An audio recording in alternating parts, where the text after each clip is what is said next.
All right, good morning, good morning, good morning. Good morning, Atlanta. Good morning, Southeast, East Coast, West Coast. Good morning, wherever you are. Merry Christmas. Well, I have the tradition to tell people Merry Christmas from December 1st. So this is really getting closer to Christmas, and happy holidays for those of you who celebrate some kind of holiday. So speaking of holidays, Mariela, I have a question for you. Yes. What do you call Santa when he stops moving? I don't know. A Santa pause. That was a very good one. Very good one.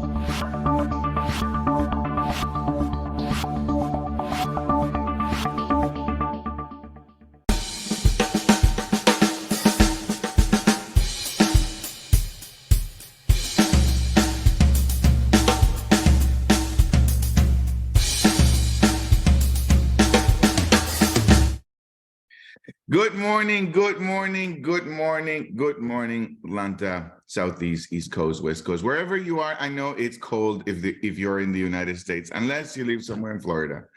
But the rest of us are really experiencing some cold weather. I hope you have a warm jacket. Hope this morning finds you well. We like to say over here, the way you start your day gives you the rest of the day, and the way that you live each day gives you the rest of your life. Use future, the future you want is really today. That's all there is. Today, we're going to be engaging in a phenomenal conversation with one of my favorite human beings in the world. But in a minute, I'm going to introduce her. Today's question is around, if company culture matters, why do so many leaders fail to describe their own organizational culture? Isn't that a good question? If company culture matters, this is like this invisible hand that controls our performance, right? What people say, what people do, how people behave. Why do so many leaders fail to describe their own organization's culture? We're going to be diving into that conversation today. But before we do that, I want to ask you a few questions to prime ourselves. Let me see who's here. What's here? Lela. Good morning, Lela. Lela is what? Lela, what time is it and where are you? The time is now, and I am right where I'm supposed to be, looking at all your beautiful faces and hearing your wisdom. Thank you, Lela. The time is now, and I'm right here where I'm supposed to be. Love it. Thank you, Lela. Stan the man. Yes, sir. How are you, Stan? And one thing you're grateful for? That I'm alive. That's how I am. I'm so glad to be alive. I'm grateful for being alive. I love it. Chase, last question for you, Chase. Who are you going to hug today? Hello, sir. Thank you so much. Grand day to you. I'm going to hug myself today. I need a little extra hugging today. Yeah, exactly. Like right around here, better up a little closer. Wait, a little closer. Yeah, I'm gonna be doing that a lot today. Yeah. It's an eternal relationship you have with yourself, right? Correct, sir. Hug yourself. Correct. And I need a little extra this week. So I'm gonna be doing it every day. Love it. Thank you, Chase. Thank you. All right, so today I want to introduce you, truly, I really mean this, one of my favorite human beings in the world, Mariela. I have so much to say about Mariela, given who she has been in my life, the impact that she has been to my life. Her grace, her professionalism, her leadership has elevated every single area of my life. And today we get to have her at the Daily Huddle. I'm going to just share a few, really, this is truly a tip of the iceberg of her lifetime contribution and her professional achievements, so that you guys get to know her a little bit before we dive into the question. Is that okay, Mariela? Go ahead, Jill. Thank you. Mariela is a multilingual, passionate journalist, writer, producer, and public relations professional with over 30 years in broadcasting. She has received 27 Emmy Awards from the Academy of Television Arts Southeast. In 2022, she received the Presidential Lifetime Achievement Award for her years as volunteer service. She's currently the board chair of the Gault Center in Washington, D.C. In 2021, the Georgia Hispanic Chamber of Commerce inducted her as one of the most influential Latinos Hall of Fame. In 2022, Mariela co-founded the Latinoamerican Conference for Transformation, where I get to lead as well, where Spanish-speaking individuals elevate their identities to take advantage of the unlimited possibilities of the future.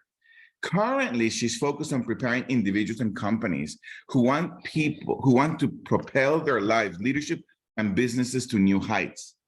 Through the Cultural Master Certification Program, Mariela shows you how to protect your brand and properly navigate our culturally complex world while transforming your culture, mindset, and skill set. Mariela, thank you for being here. It truly is a privilege and honor to call you a friend. I always say, one of my bragging rights is to say that you're my friend. Thank you for being here. And I'm gonna leave you with Sorrel so you guys can dive into this phenomenal conversation. Oh, Gio, you don't get to run away, brother. Stay right here with us. This conversation is for all of us. Gio and I have the privilege this morning to engage Mariela in a conversation for company culture. Now, the reason this is so important is that unbeknownst to most people, you sitting in your chair right now, the way you act, the way you speak, what you drink, what you love to eat, the people you love, it's all driven by culture. And so for the most part, culture is kind of invisible to us. And yet it matters so much. So Mariela, thank you for being here today to sort of shine a light on culture. And one of the things that I think people take for granted is that they really know what culture is. So could you shine a light on that for us? What is culture? Yes, well, one of the many reasons why we struggle answering this question is because culture is difficult for a lot of people to define. And that's why, you know, the question that Gio was asking at the beginning, if it is so difficult to define, how can you manage it? And culture simply is the DNA of a group, of an organization, of our society. It is the product and expression of a people's shared experience. And it has 5 elements. At least 5 elements, you know, the beliefs, the norms, the values, the symbols, and the language. That is, simply put, what culture is. Can you say those 5 things again? Now, this is an attempt at taking something that is so intangible and making it tangible to the world. So beliefs, norms, values, symbols, and language. At least those 5 elements are core to any culture. And, you know, to define beliefs, for example, to find where we get our beliefs, if you look at churches, that is where you have the set of beliefs that are very express, you know, you have dogmatic beliefs, etc. When we talk about norms, is the enforcement of those beliefs. When we talk about values, it is very interesting because when you find the values of a culture, then in another culture, those values might not mean anything, might not be any significant. And then, for example, the symbols is how we identify ourselves, how we can know, oh, you are from my same tribe, region, etc., etc. So symbols are very, gangs have symbols for a reason, and this color means this other color means that, and that's how I identify my friends and my enemies.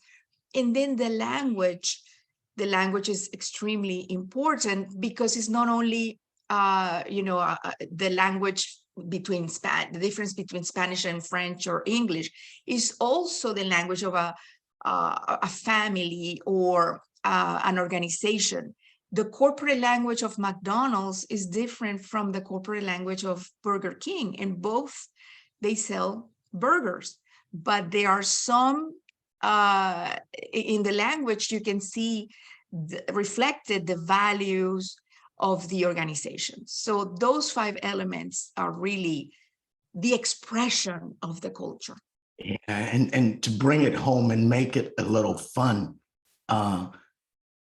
there's where you're from, and there's the culture that gives you your life.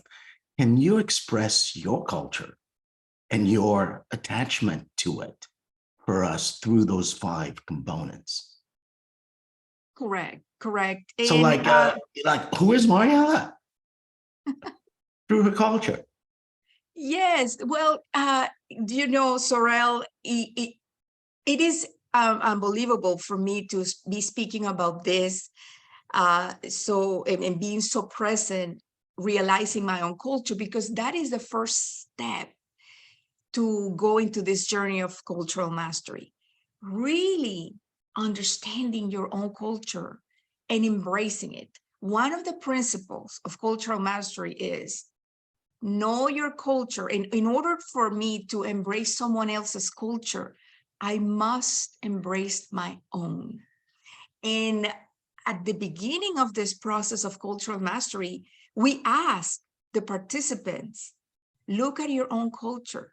What are the things of your culture that you like the most? What things you don't like?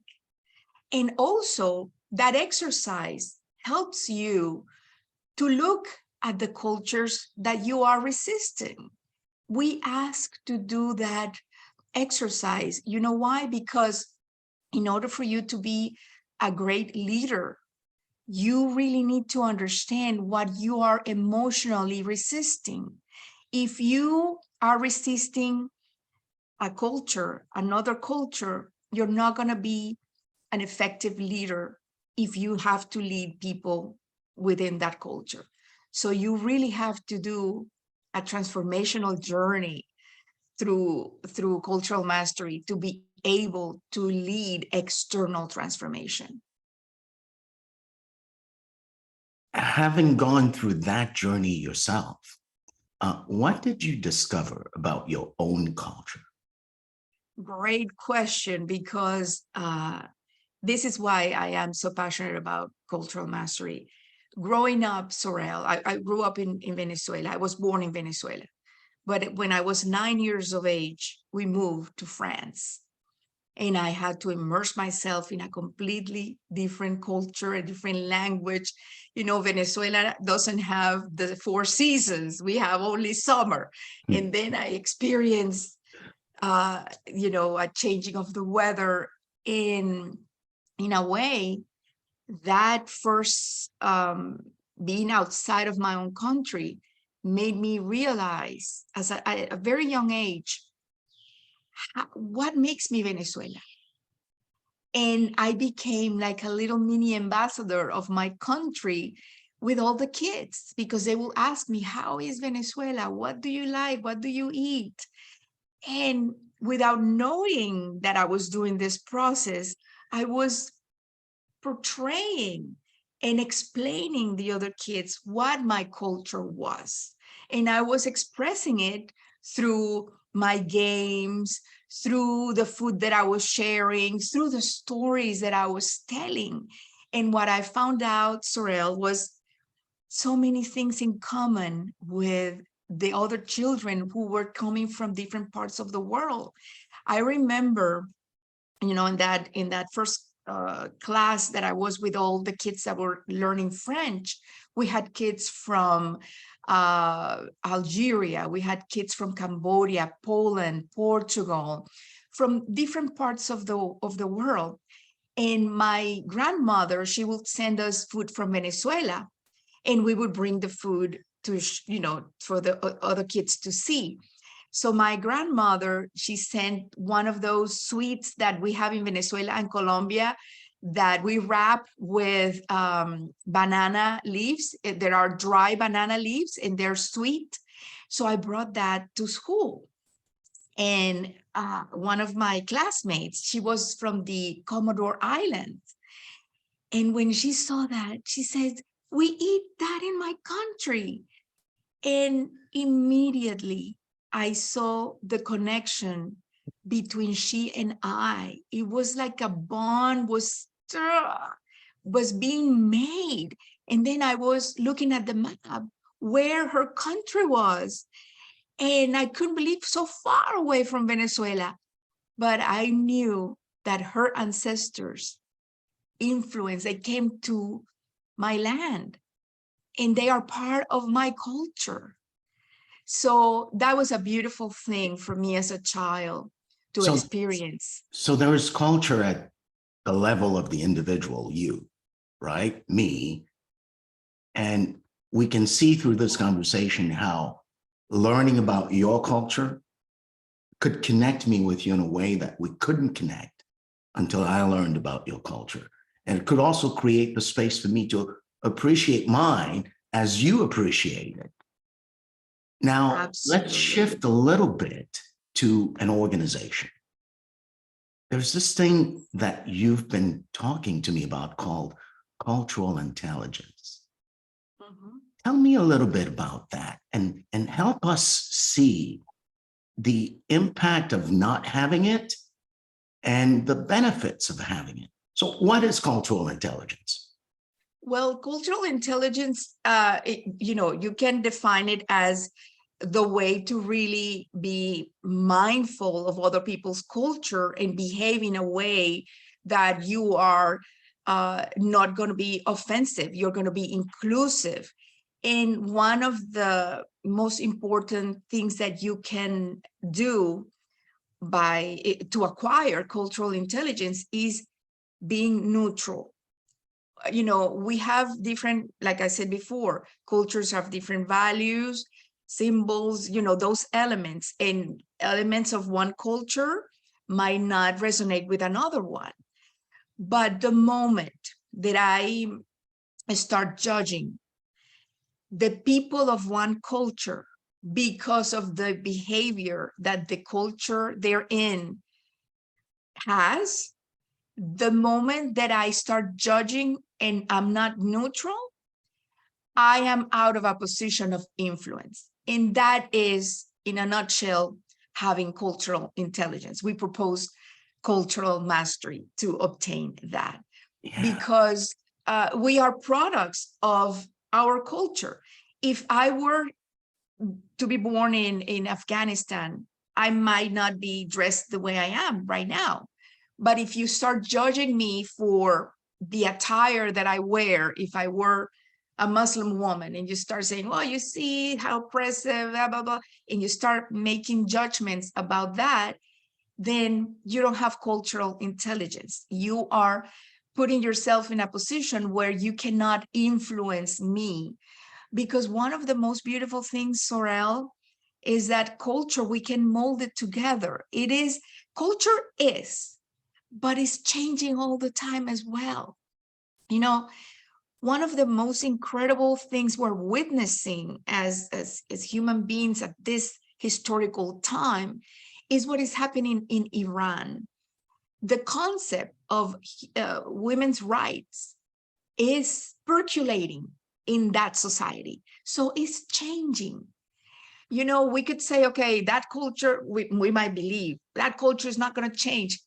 Look how it's changing. A concept is penetrating the system, and people are starting thinking about something that probably 50 years ago was impossible to believe.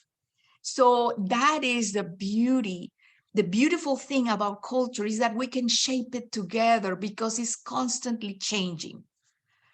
And our ability to shape it together, if I'm hearing you correctly, demands that we don't make one culture right and another one wrong. You pointed to this word, being neutral, right? Being neutral is Being neutral is that key. Not judging is that key. And you know, as human beings, it's very difficult not to be judgmental because that is ingrained in our way of our evolution has demanded that we judge at any moment, every situation, for survival.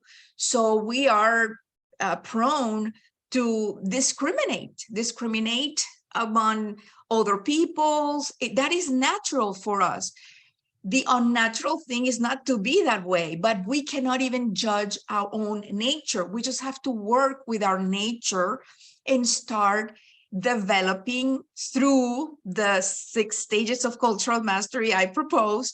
We develop the steps so we can remain neutral, and then we can have an action plan on how to unite us, how to really, really connect with someone, how to do it genuinely, authentically, and not being made feel like we have to walk on eggshells or be politically correct all the time, because that goes against our nature, and the being neutral and not judgmental is really the first step, the first key on the mindset side to start navigating this and acquiring that cultural intelligence. Awesome. Thank you, Mariela. Let's get Gio into the conversation and then open it up to questions and comments from the rest of our friends and the huddlers. Gio? I like what you were pointing, Mariela. Thank you. One of the things that you were saying that I found it to be interesting was the unnatural thing is to not be judging. It's the natural thing is to not be judgmental. And then you were saying, then there is this challenge, if you will, in what I heard you were saying, which is to become neutral. And so there is that, how when you are guiding people in the possibility of becoming neutral, right? How do you approach, if you will, or what are your thoughts on my natural self-expression is to judge. Pretending I don't, it's the trap. But then the possibility is to become neutral. So what are your thoughts on making that transition? Because I find that maybe it is beginning to shift. Maybe it is beginning to shift, but I find that in the current environment that we're in, the sensitivity aspect of being inclusive has made the marketplace a lot more judgmental. like a lot more, and this walking on eggshells is at all times high. What are your thoughts on this? Exactly, Giovanni, exactly. And I'm so happy that we are discussing this, because precisely you have to do the exercise about your resistances, your prejudice, your evaluation of your own culture and the cultures that are out there. You have to start thinking about that and shining a light about that. And one of the things we do is create safe spaces where we can talk about those things, because what we have been doing is a lot of training that make people being sensitive. And okay, this is the awareness that you need to have, and this is a sensitivity, and people feel like, I cannot say anything, I cannot be myself. And that, like you said, Giovanni, is the trap. The way to do it is discussing it, is having your self-reflections, writing it down, learning, why am I getting this resistance? The other day I was coaching a cohort, And we had this amazing, amazing group of leaders talking about their resistance and the discovery that, sometimes your own culture, you have a problem with that, and not being able to discuss it, not being able to see it because you want to, pretend that you are this perfect human being is what is not working. That is why we see a lot of people saying terrible things and being filmed on camera. We are taping that word, the worst moment of that person's life on camera. And we are making a judgment that that is who that person is. And we are destroying our relationships because we're doing that to each other. So what we propose is this goes into this internal journey, this transformation. You learn about your own culture, the things that you like, the things that you question, and imagine yourself in someone else's shoes. One of the most beautiful things I experienced as a child was through a very dramatic situation when I was learning about the Holocaust in France. And I was seeing the first images of Jewish people being sent to the crematoriums and being killed. It traumatized me. And for 2 weeks, I was crying every night because I couldn't believe we could do that as human beings. But interestingly enough, every morning I will wake up and ask my mom, what is different about the Jewish? And my mom every morning will say to me, nothing. There's nothing different about them. And I was questioning myself, like, but what that happened to them? If they're not different, why that happened to them? And as an adult now, I realize what a gift I had with my mom, that she did not give me any prejudice against the Jewish people. Because what I was doing, I was trying to rationalize what happened to them and say, oh, it happened because they are so. If my mom would have said one negative thing about the Jewish people, I would have said, oh, that's it. It was their problem. It You was would have not that. you would have inherited some evaluation. Exactly. I have Mariela, quick question, and forgive me for interrupting. I see Chase's hand is there for a while, and the time is running. Go ahead, Chase. Oh man, Mariela. Whew. So much to say. I don't know if I can capsulize it. You have to, Chase. We're running out of time. You got to. Gosh, oh my God. So here's the thing. Looking at my culture, where I come from, and my background was Costa Rican, Jamaican, Black American. But being here in America and being here in New York, I'm Black American. Okay, let's just to simplify it. And being a Black American and looking at our culture currently, right now, after the pandemic, the way we are as a people, there seems to be a lot of anger, a lot of pushback, a lot of, people walking around with this. We are entitled. We're entitled to mess stuff up, to break stuff up, to be angry, all this, whatever, right? Again, this isn't everyone. But as I watch and ride the subway and go around different areas and I watch different things, the thing that sparked me was when you said being neutral, being on the train and watching someone from my culture, begin a fight, or be walking down the street, see someone eating a sandwich in Harlem, throw the paper outside, walking down the street, seeing a Black person disrespect someone out of nowhere for no reason. And to be in this place of neutrality, because I was brought up by two men who are from the military, an incredibly strong Taurian mother. So I have so much solid training. And then I go out into the world and I see these things and I go, well, I don't want to judge these people because they're my people. But at the same time, I have to think to myself, they didn't have the training that I had. They didn't have the parents that I have, obviously, right? Because there's other things going on, but I don't know where they're coming from or how they're doing these things.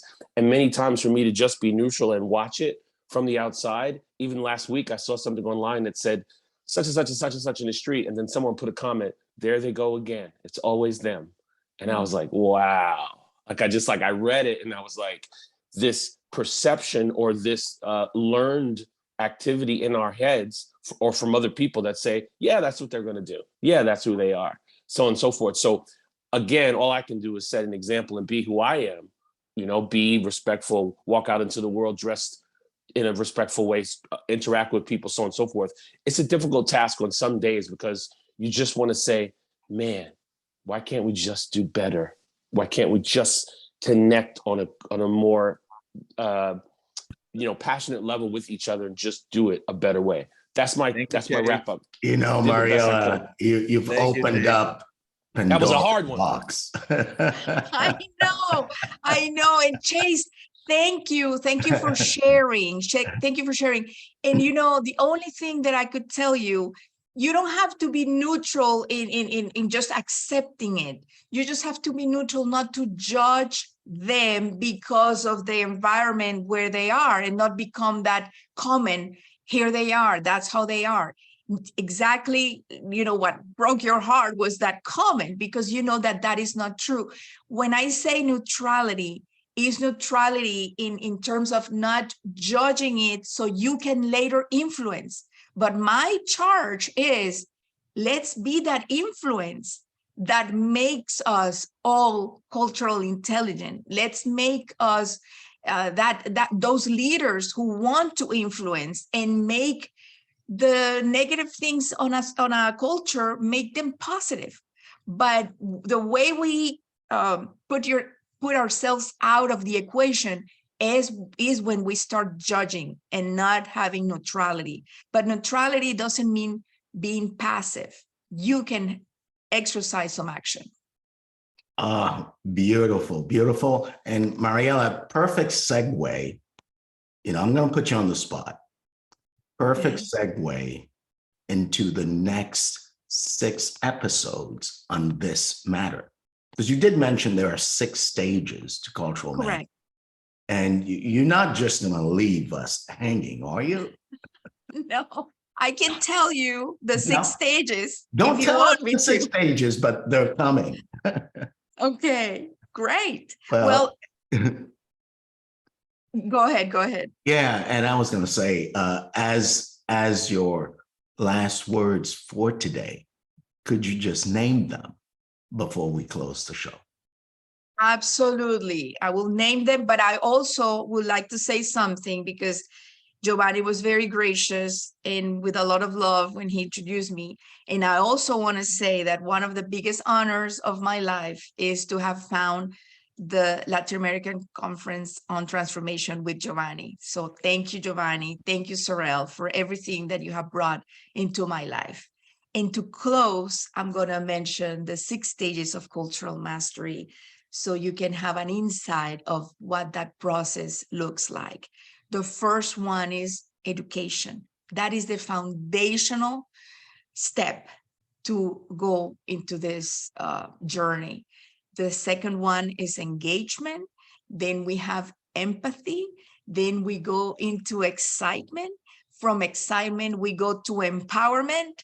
And the last stage is endearment. For so long, our cultural goal has been having tolerance. Tolerance is not a good goal to have. It means like you have to put up with someone else. We want to reach endearment. We really, when we reach endearment, people sacrifice for one another. That's when human beings get to their highest potential.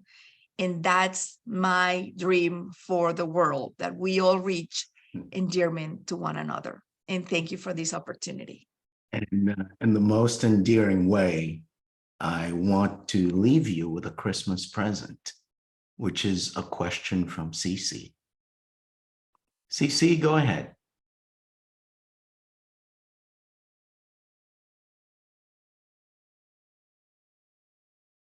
Cece, are you there?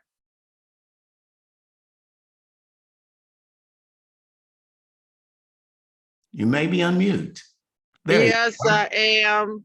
I'm so sorry. I just want to say thank you so much for being so generous and opening up this topic, because it allowed me to just get a glimpse of how wonderful of a person you are.